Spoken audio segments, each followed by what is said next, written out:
Join me, Harriet Gould, for the Lab Matters podcast to hear fascinating stories every week from the inspiring people behind the science. In this episode of Lab Matters, research fellow formerly of AkzoNobel, Gareth Crapper, joins me to talk about his distinguished career, as well as sharing a few environment-friendly tips.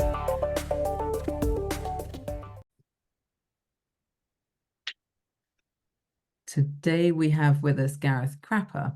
Gareth, hello, welcome. Hi. You've spent the majority of your professional life at AkzoNobel in one guise or another. And now you've sent me an intriguing document that basically shows how, although you made the choices you made, you could have made very different choices, which could have taken you in a very different direction. And I want to come on to that and the reasons that you've done that. But before we get to your A levels, I just wanted to get a feel for what your upbringing was, where you grew up, what sort of experiences you had when you were at school. Yeah, wow, okay. Well, yeah, I'm was born in Sheffield and I have quite an interesting surname. And I have a brother who's a plumber. I have a father who's a plumber. His father was a plumber. And I've gone through the family tree and we can get back to kind of the crappers of the 1500s.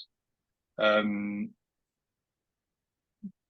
So And long, and I haven't yet managed to join the dots to Thomas Crapper, who commercialized the nicest flush toilet, kind of Victorian times, and made a big business out of that. But there's got to be a relationship there somewhere. presumably it was a stylized surname then. I didn't realize there was a plumbing link. Oh, absolutely. It's connected to Cropper and Cooper. Um, so that it's kind of one of these old, I don't know how far back, just when people were less literate, kind of they would just write things in a different way. Mhm. And it got connected to toilets in the Second World War when the Americans came over. And all of the toilets were by Thomas Crapper, and you still find them around. There's some in Durham at a nice cafe we go to, and they have Crapper toilets. And the Americans would say, "I'm just going to the Crapper," and that's kind of how the whole thing came about. The Americans embrace a brand name, as we know. Uh, Yeah, exactly. So there's interesting background, but so it was a family of plumbers. Um, pretty average, upbringing. When I was at school, I would go and in the summer holidays, I would go and work with my father down in the steelworks in Sheffield. He was doing industrial plumbing, and basically it kind of focused my mind. It was horrible, hard work. And it kind of made me work a little bit harder at school and think, I've got to do something other than, living in the steelworks in the dark and this, hard, dangerous job. do you think he thought you'd think that if he took you down there, or was he hoping you'd follow in his footsteps? I think he would. I think he, to be fair, I have to say, I don't think he would mind either way. Um, because both my parents they supported me and my brother in whatever we wanted to do. My brother paid a little bit less attention at school and became a plumber, and he's quite good at it. Yeah, it just wasn't the choice for me. So school was comprehensive. It was kind of one of the big first housing estates in the area from, I guess, around the 60s. Big secondary school. Then we went up to the next school, which is now called the Dronfield School, but at the time was the beautifully named Henry Fanshawe School. And Henry Fanshawe was, I think, an accountant to Queen Elizabeth I. And I don't know what money he embezzled from her, but he kind of felt guilty enough to set up a school, around where he came from. And hundreds of years later, I ended up going there. We had generally great teachers, and yeah, I don't really know. I really loved science at school, but I kind of loved geography too, and just threw myself into them. I didn't really know. Nobody in our family had been to university. I didn't know this kind of thing was an option. Our careers advice at school was pretty rubbish, and it was the kind of you could be a fireman or a postman type thing. And then you end up meeting a chemistry teacher who's pretty inspirational, and you're just like, wow, I love doing this. And I kind of put all my energies into chemistry, physics. I ended up being pretty shocking at mathematics, which is strange, still am. And that kind of just defined where you would go. It kind of opened doors, well, if you kind of enjoy chemistry, you could go study chemistry to another level. So university wasn't on my agenda at all until kind of you hit A levels, and then you think, well, what's next after that? And yeah, university beckoned. Were you And, nervous? oh hell yeah, yeah. There's a whole thing around it, isn't there? About, and I'm kind of trying to help my niece at the moment because she's doing her A levels this year, and she it's kind of funny.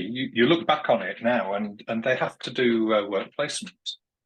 So her mother was trying to get her a work placement in a nail salon because it kind of ticks a box.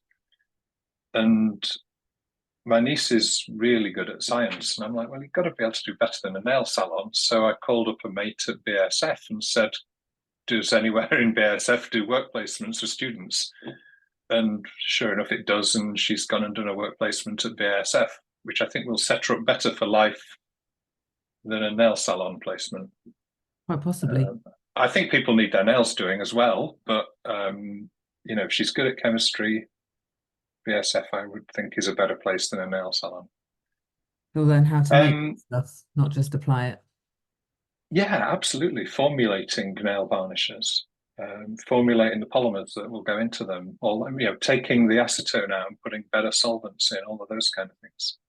But yeah, so I had no idea what universities to go to. I had no idea what were good universities.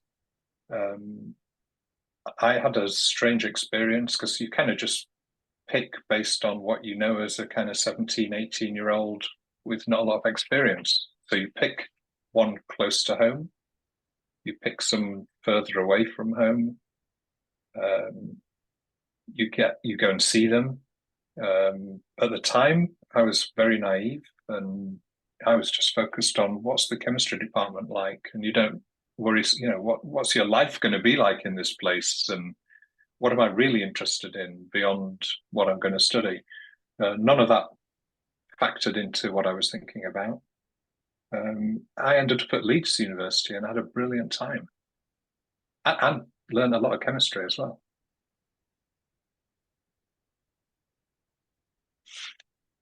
Yeah, I think, yeah, at Leeds University, one of the nice things was the Yorkshire Dales are right on your doorstep. So a lot of hiking. There's the Otley Road. There's a lot of pubs. There's a lot of socializing. Yeah. You fit right in. You were top of your class after the end of the first year? I was, and I think not necessarily due to any innate ability. I think just purely through hard work on something that I really enjoyed. And it was kind of funny. And the university proposed me to go forward for an award that the Royal Society of Chemistry was awarding. And I had to go down to Burlington House to be interviewed for this thing. And it was very, very intimidating. The university hadn't prepared me for this at all.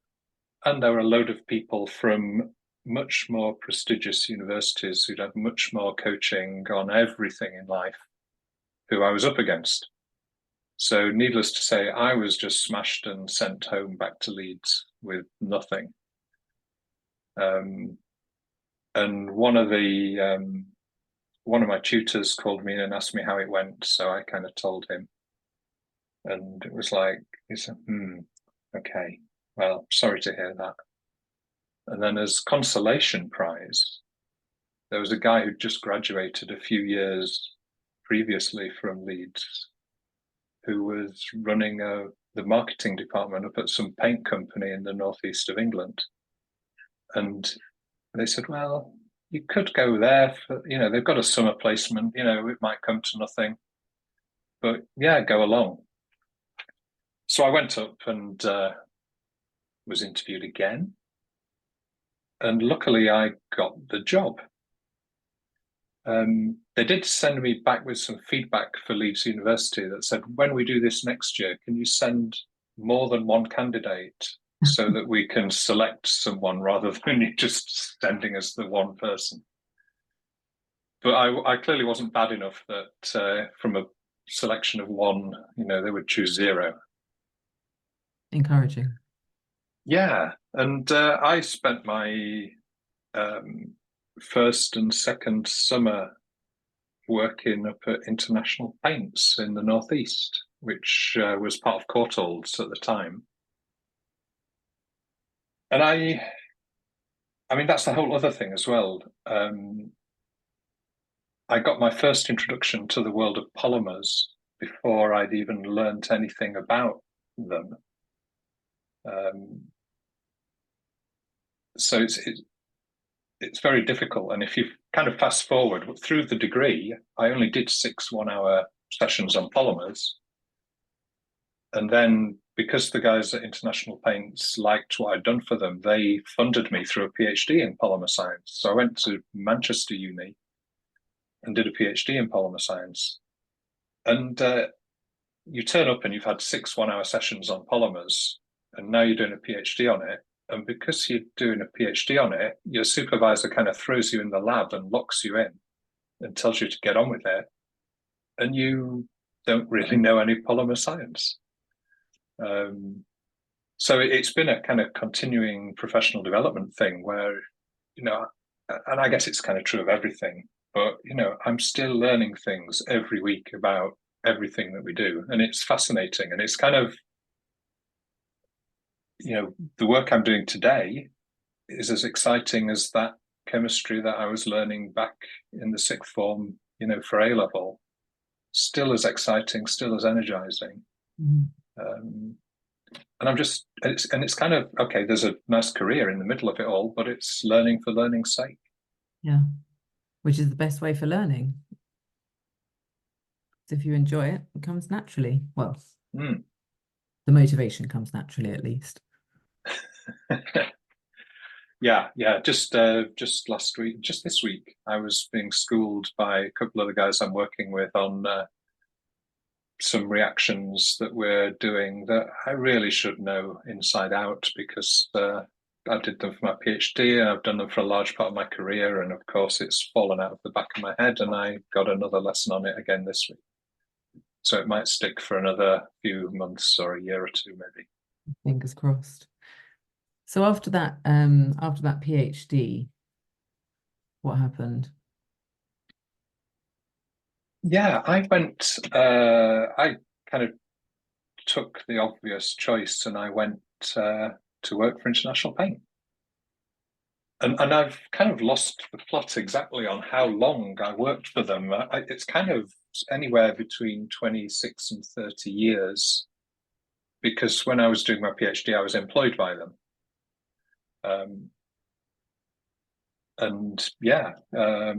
So yeah, very dull career, 30 years working for International Paints. What more is there to say? And when did they become known as Axa Nobel? Oh, that's a very good question. I think it was maybe around 1996-ish. And was it a merge Um, or a rebrand? well, it was an acquisition, and I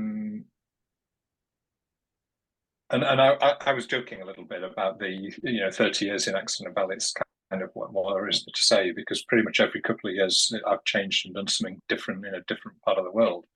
But yeah, it was an acquisition, and I don't know, maybe not for broadcast, but we used to joke because Akzo had just joined up with Nobel, and it was an acquisition, but they called it a merger. So this Dutch company bought this Swedish company, and they joined together and called themselves AkzoNobel. And then a few years later, that was maybe 94, and then around 96, they bought Courtaulds Limited. And that, as previously with that merger, they took an element of the name. So they took the limited, so it was AkzoNobel Limited. They didn't call it AkzoNobel Courtaulds. So the Courtaulds name, certainly in the paint industry, died out then. And it was I was trying to do a timeline recently of this for another reason, and it was horrific because there was Courtaulds coatings, Courtaulds fibers, and Courtaulds chemicals. And AkzoNobel had AkzoNobel coatings. It had AkzoNobel chemicals. So I think the fibers division was spun off into something separate. I still have a really nice suit made of tencel fiber, which is a cellulose-based fiber that Courtaulds used to make. They joined the rest of it together. Since then, AkzoNobel has divested its chemicals business into Nouryon. When they joined together, there were some elements that would give them a monopoly. So they had to sell the Courtaulds aerospace sealants business to retain the AkzoNobel aerospace coatings business. Otherwise, they would have had a monopoly in that area. So yeah, it's a constant thing, because again, later on in this career, and I'm trying to think of the time for this, before the London Olympics, maybe 2008-ish, the AkzoNobel bought up the last piece of ICI that was still alive, which was ICI paints. And I think around 2010-11, I got sent down to run the research team at Dulux in Slough. And I kind of remember the timeline because I remember cycling into London to watch the swimming and the cycling at the Olympics. So yeah, it's a constant acquisitions and divestment thing. And it was, I think, through that, certainly initially in the 90s and the early 2000s, Akzo pretty much was run like a bank as an investment divestment thing. And there was no drive to integrate units because they kind of knew in a few years they'd be selling them off anyway. So why bother integrating them? And then I think as times got harder, as we kind of approached towards the now, they kind of realized we kind of need synergies. Well, for two reasons: reduce costs in the business by bringing everything that can be centralized to be centralized, and that included research to a large extent. But also to make it harder to swallow for a competitor who would like to try and buy you. If everything's kind of integrated, it's hard to unplug it and take it apart. Mm. So yeah, never a dull moment. Besides having to do your day job, there was always stuff going on in headquarters along those sort of lines. What do you remember about the Dulux labs in Slough? It was the first thing was, at the time, our CEO was a guy called Hans Weyers, and my understanding is that the day the acquisition completed, the CTO of ICI Paints went to see him and said, "This is how you need to run research," and kind of became the CTO of AkzoNobel. off the back of that. And this guy, Graham Armstrong, he he pulled me to one side. We were opening a new laboratory up in Gateshead that we'd built. We'd had I think, 30, 40-year process of polymer development that really was kind of struggling, and it was based on people, a person, and that person was getting close to retirement. So it was all about to fall apart. So we needed to reinvigorate it. So we built a new lab, we recruited people, we got an R&D program running. And Graham grabbed me and said, great, you've done all this great stuff. But if you want to go anywhere, you need to experience a different culture. And this was, by the way, I'd already done time working in places like India and America, and I'd lived in China. So I kind of thought, yeah, I've seen all of this stuff. So he sent me to Slough. And it's not because it's Slough, it's because it's ICI culture, and it was really quite funny. We were one day at an R&D meeting down in Bath, Dulux ICI Paint meeting. And my boss at the time, I didn't register it when she said it, but she said something in this meeting. And to everybody except for two people in the room, this was extremely clear what she'd said. And the two people who it was not clear to was me and a guy from AkzoNobel in Holland. So there was a Dutch ICI guy, and it was clear to him, and there were a whole load of British ICI guys. And at coffee break, they all handed her a piece of paper with their proposals on. And I and this guy, Frank, we were about to walk out, and she's like, where the hell do you think you're going? I was very clear that. And she'd done something, I don't know, it was some secret ICI code that she'd kind of winked or said something that said, I need your proposals for this by the time we go for coffee. And the message was just not received. So, the Dutch way of doing things was very direct. I want you to do this and I want you to do it now. The ICI English way was very, stereotypical English. It might be nice perhaps if you would possibly consider maybe blah, blah, blah. Whereas the Dutch were do this and do it now. And I was kind of a bit traumatized with that. As an Englishman, I'd been Dutchified by AkzoNobel, and I kind of was a bit traumatized in ICI. You need to be told now, Gareth, not at some point, maybe. So let's talk about some of the sustainability roles you've had. I mean, you've had so many roles there, so many different responsibilities. I don't know where. I mean, early on you were a coating scientist. Later on, sort of middling time, a technical manager. Then you were an R&D director for the whole. Yeah, it's almost like a rolling snowball. Yeah. So it kind of started. My first project was looking at packaging coatings for metal cans. And these things they're not as bad as you might think, but they're solvent-based coatings. On the inside of the cans or the outside of the cans?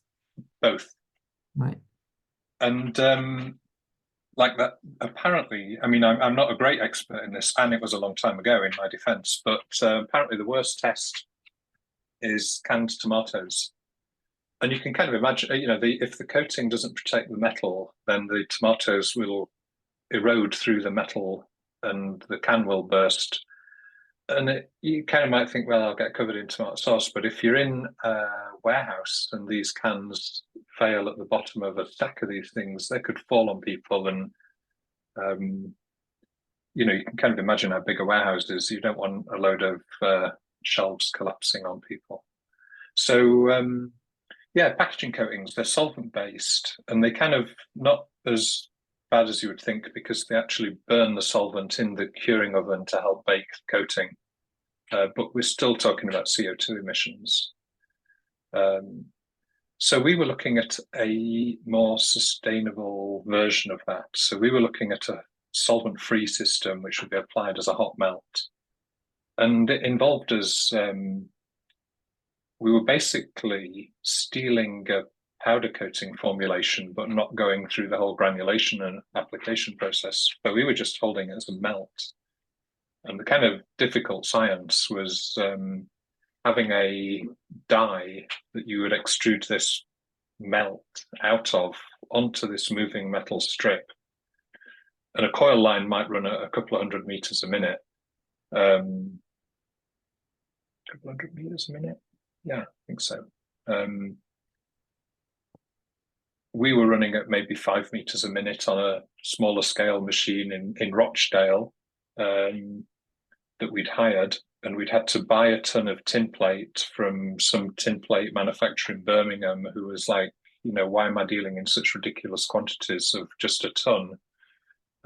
We'd have to drive it down in a transit van to Rochdale, paint it. It would usually be streaky. We'd occasionally get it right. We were kind of walking a tightrope of getting the thing set up and running right, but all the time we were wasting the reaction. The melt was being held, and it was a reactive melt, so it was proceeding to like increase in viscosity and just get harder and harder to apply. And then we would take these pieces back, cure them up properly, and put them through all the testing. So that was kind of my intro to sustainable type products. It kind of got me moving over into the powder coatings business, where I spent the bulk of my career. And that's a solvent-free system. You just apply the powder by electrostatic spray, and it sticks by electrostatic adhesion until you send it through an oven. It's kind of every market you can imagine. And we were even trying research projects to look at temperature sensitive substrates, where if you send it through the oven, if you think wood, MDF type office furniture, if you put that through too high an oven, you just crack it open and burn it. So we were trying to develop low temperature cure powders that would allow you to cure it to low temperature, but they still had to be melt processed and compounded to make them into the colors that you wanted. So again, walking a tightrope of just reactive enough, but not too reactive. And there's even a book, and I can't remember the title. It's an Elsevier book, but it's a In fact, I'll find the title. I even wrote a chapter in a book. Polymer Science: A Comprehensive Reference, Volume 10, Polymers for a Sustainable Environment and Green Energy. And they wanted a chapter on powder coatings, so I did it. Is it still available, the book? It is. I think it's reassuringly expensive. But yeah, it is available. And if you have library access, if you're in a university or got a company library, I'm sure they can get a copy of it. And a lot of the same issues are still kind of out there. We were talking about the embodied carbon in the resins that you make. A lot of these resins are melt processed for a few days at a couple of 100 C, so you can see they're quite carbon intense. You kind of get that back down the line because you're not using solvents, and they're cured quite quickly. They're quite efficient in material use. So everything's kind of a bit of swings and roundabouts. It would be kind of nice looking back on it. There are acrylic powder coatings. They're not that widely used, but it would be kind of nice to see more of them because they're just such a more low energy polymer to make. Acrylic. You're here with me, Harriet Gould, for the Lab Matters podcast. If you like what you hear, please rate us on your favourite podcast platform. Did you have a moment that you'd consider to be a breakthrough moment? Wow. I've got a few patents to my name, so I guess the answer is yes. But in retrospect, they all look kind of a little bit incremental. You're building on the work of other people, and there have been a few. None of them have really been mine, but there have been some breakthroughs in the company and breakthroughs in our suppliers and supply chain. Like what? Well, so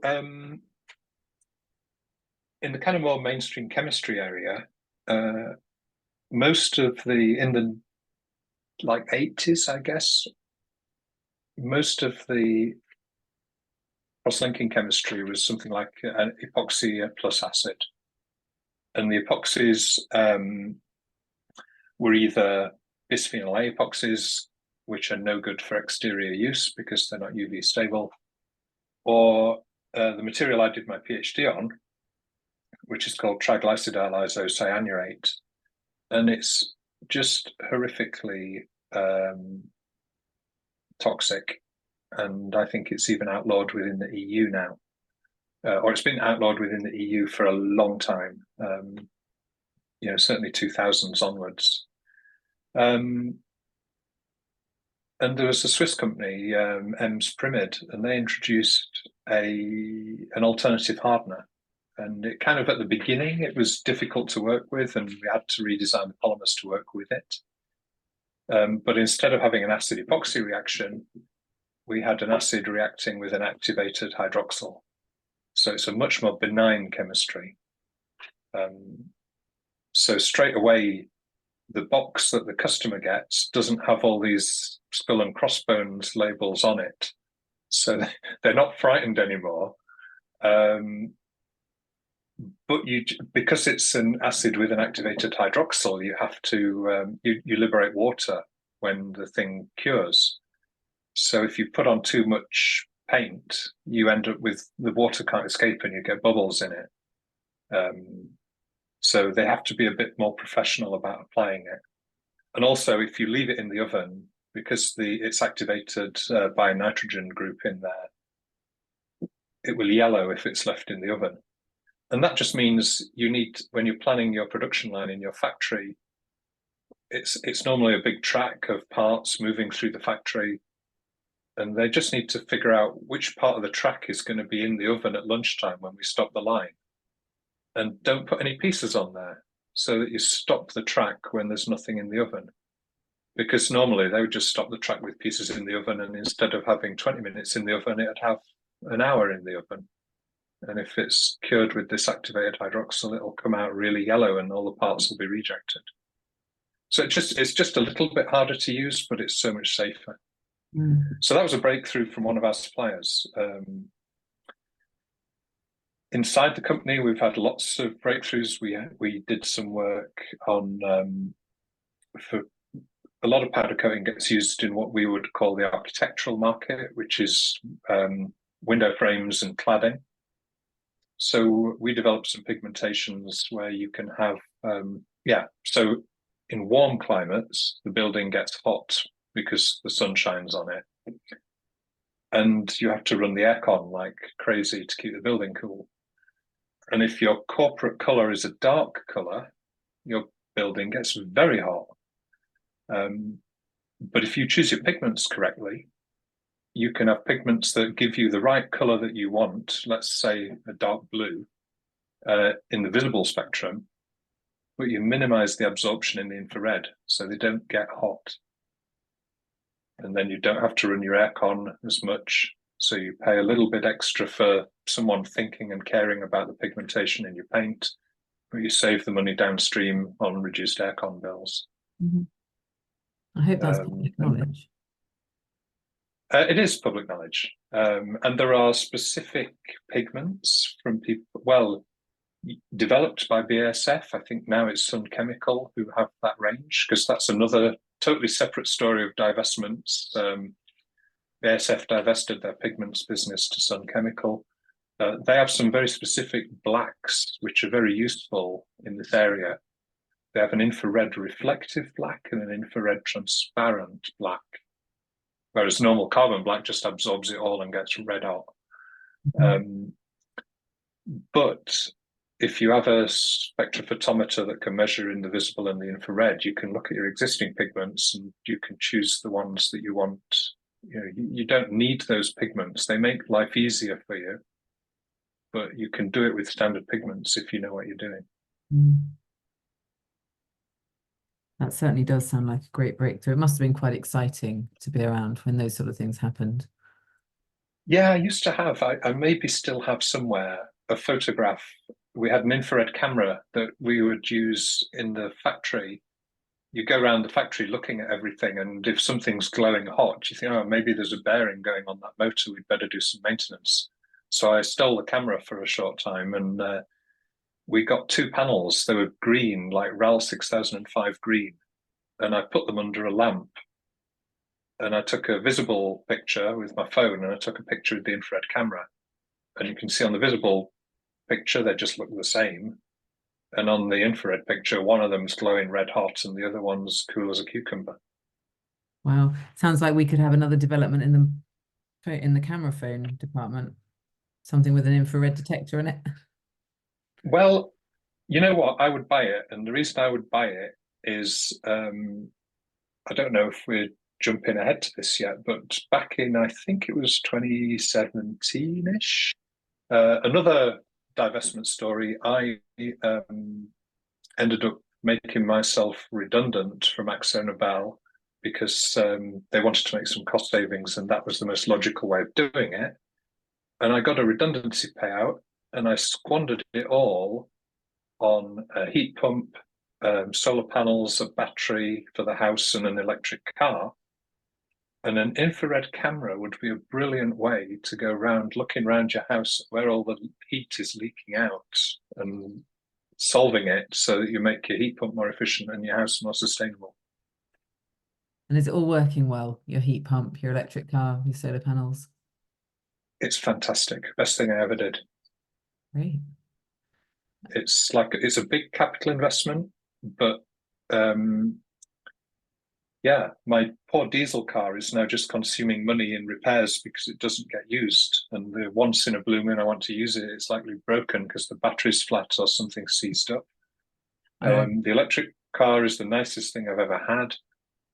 And the house is just constant nice temperature. And we're just we've had a few grim days up here in the north, but I can already see the solar is on track for, back to no electricity bills through the summer. How convenient. Gosh, that really is lovely. Funny though that your diesel car's battery is the one that's flat when your electric car's running. Yeah. Well, the electric car, and I had to put some fuel in it the other day, and it's just smelly and dirty and horrible and expensive. But yeah, the electric car, you just plug it in overnight, a couple of times a week. And if the electric car sees that the 12-volt battery is getting flat, it just tops it up off the big battery. I've heard so many reports lately about electric cars not working properly, their range being so much smaller than that's advertised. And I do remember Volkswagen getting in trouble about the discrepancy between the emissions and their testing. I think that they made sure the cars produced fewer emissions at the time of testing, which is of course absurd to think they could get away with it. Yeah. But Yeah, you well, haven't had any of those problems. Yeah, well, as you might imagine, I'm kind of all over this on Twitter, X, and all the other social media. And there's something going around today that people are getting worked up because the range of petrol and diesel cars is not, they're not realizing the stated range on the data sheets for the cars.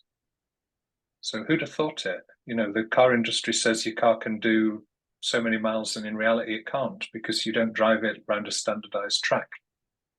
But yeah, I'm a big electric car fan and advocate, and I've had people tell me I'm waiting for the infrastructure to be good enough. But we regularly drive from the northeast of England to Essex, and it's absolutely fine.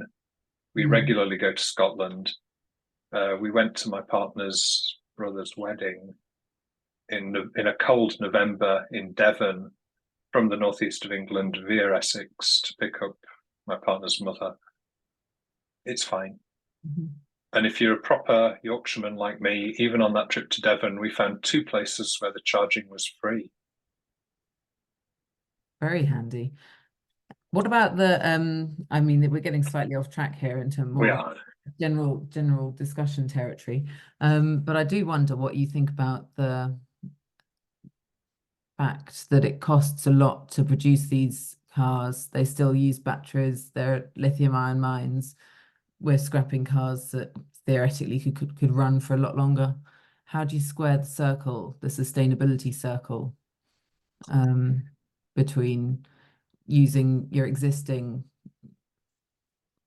fuel car until it dies a natural death and then making that choice to go electric or not? Yeah. I think what's the best way to structure my thoughts on this? Maybe not structure them at all and just stream of consciousness it. The most eco-friendly car that you've got that you can have is the one that you own already, because you've sunk the costs for making it, the carbon costs, and getting something new is something new. And there's a whole, I mean, this is a whole bigger discussion that I'm probably not qualified to talk about, but I have a lot of opinions on about just general consumer economics and this kind of constant political quest for growth. Because if you look at it as a chemist, if you look at the world as a flask of chemicals, it's kind of finite, and you can put energy in from outside, from the sun, and you can radiate energy out as heat. But you've kind of got what you've got. So this kind of endless growth thing to me doesn't really stack up. And I have in my career in AXO sat down in a bar in some foreign country with our finance director and had this discussion, trying to put thermodynamics into finance. It didn't really get anywhere. But yeah, so the most efficient car that you've got is the one that you own. Second thing is that, and again, this is another of my favorite ranty topics, but is there are way too many cars. There's basically, our infrastructure isn't designed for the car ownership that we have today. So we need way less of them. There's just cars parked on every street, blocking the pavements these days. I'm starting to sound like an old man. I am an old man.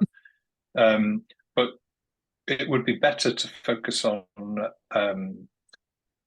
public transport, taking cargo off the road, out of trucks, onto trains as much as possible, biking. These much maligned 15-minute neighborhoods, are a great thing. If you don't have to get in the car to go and get what you need, wouldn't that be a great thing? So all of that is also part of the picture.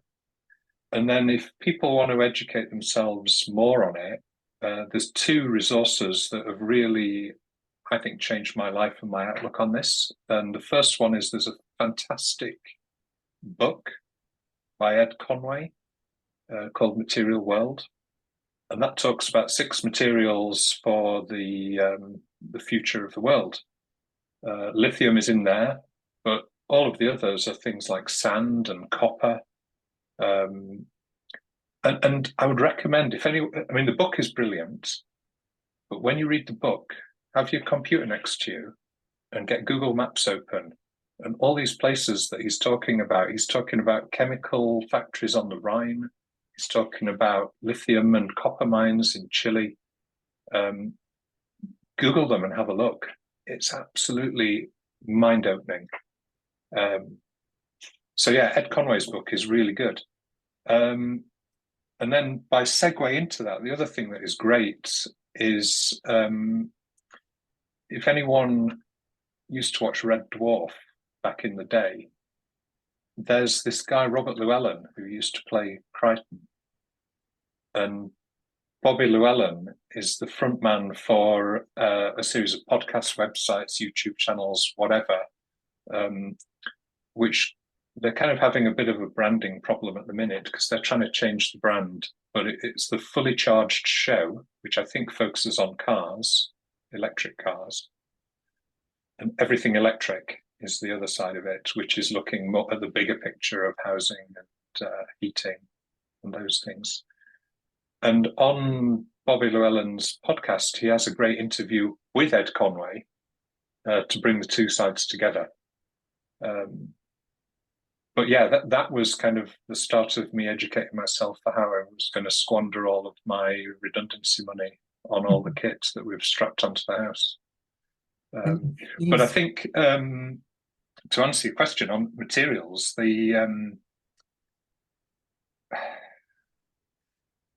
there's a thing called FUD, fear, uncertainty, and doubt.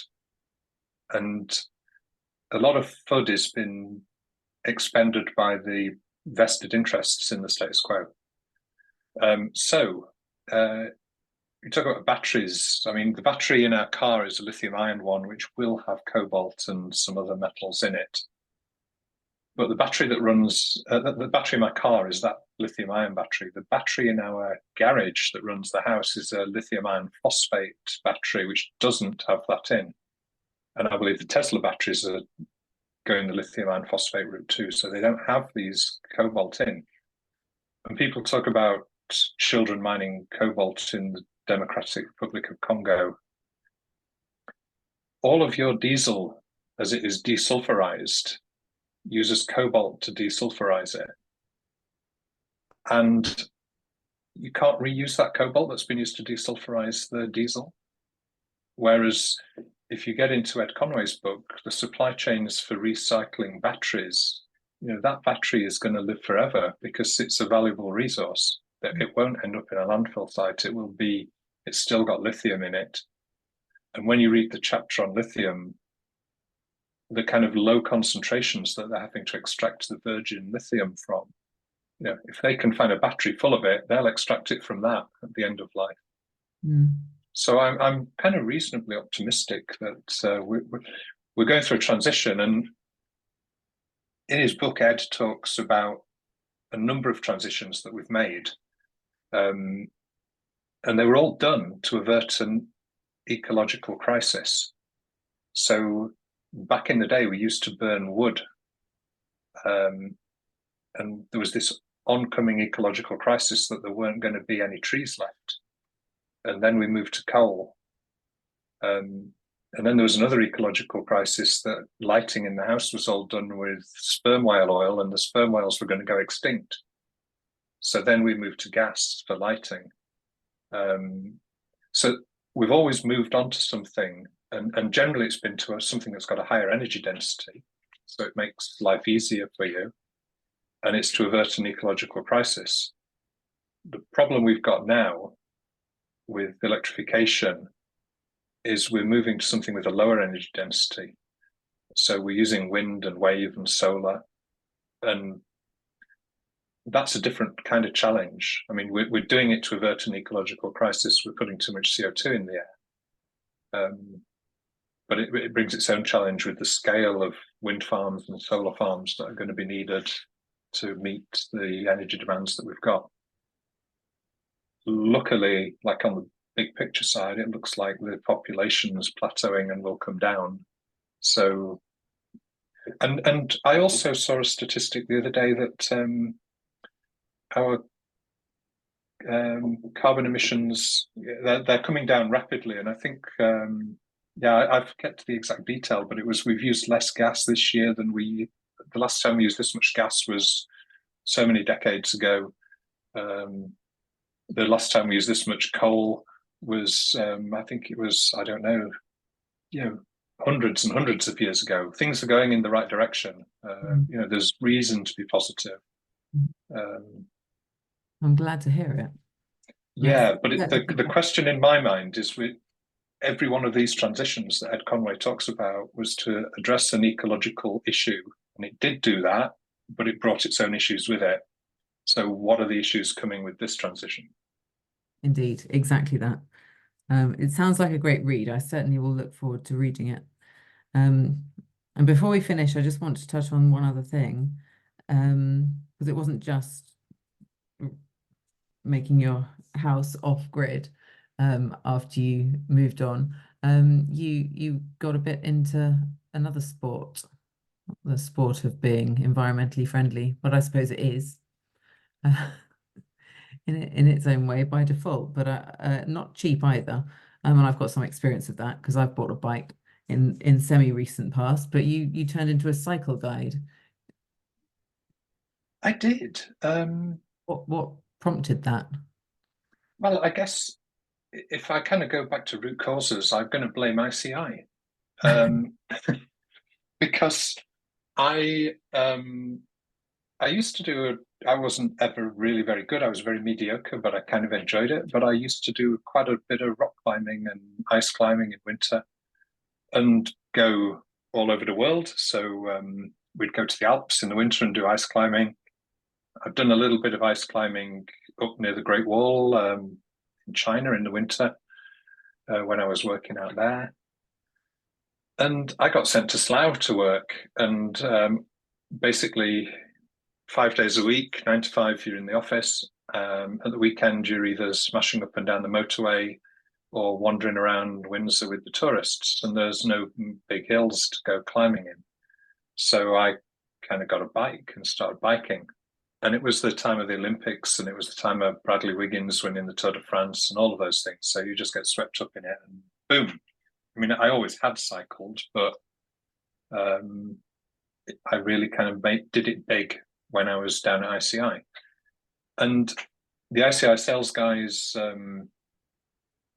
like threw a load of corporate money in and joined up with the Deloitte Ride Across Britain thing. So we did a Land's End John O'Groats as the company, which was great fun.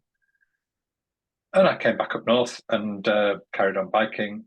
And I left Axona Bell and did a bit of consultancy. And I could kind of see the consultancy running out. And I didn't really want to chase it down and be really hungry and desperate to do consulting. So if there was no work, how else am I going to earn a bit of spending money? And a friend of mine who's a bike guide had said, yeah, you could do this. And I'm like, well, how? How do you do it? And he kind of laid out for me what you need to do. And essentially, it's kind of based around the British Cycling have a range of ride leader courses. And he said I mean, there's a number you can get, so from the least commitment, you can be an assistant to a ride leader on just a local, what do they have breeze rides for women, and I forget what they call them for just general anyone, but they have these very low barrier to entry, easy rides, local, just to get people out and about, fit and active, socializing. So that's the kind of easy entry level end. But he said, if you want to do this, you really want to get the mountain bike leader qualification. And they do a 1, 2, and 3. And he said, number 2 is the one to, number 1 is if you work in a trail center and you're going to do the same thing every day.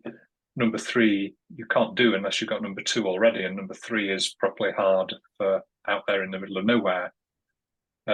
So yeah, I did the mountain bike leader level 2 thing. And I spent last year guiding customers up and down.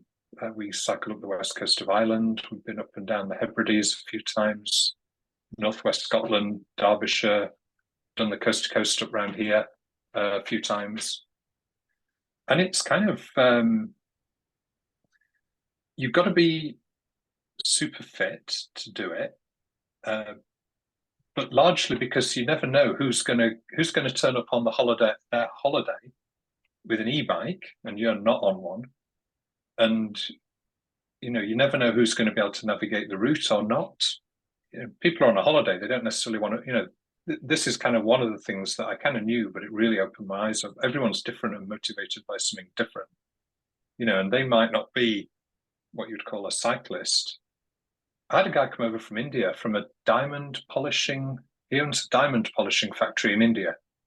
And I never knew this, like 95+% of all the diamonds in the world get polished in India. And the previous year he'd walked around Mont Blanc. He'd done the tour of Mont Blanc as a walk, just because he fancied it. And then last year, he just fancied riding the coast to coast across the UK. He'd never done it. He didn't know how hilly it was. He'd cycled like 20k once. You know, the coast to coast across the north of the UK is extremely hilly, and it was really hard for him. And when he finished it, he was just so pleased and proud. And everyone has their different motivation and their different skills. And yeah, it's sometimes you feel like you're running a care home. Sometimes you're just riding with mates, and that can all be in the same day with the same group. Yeah, so I've kind of still keeping that going this year.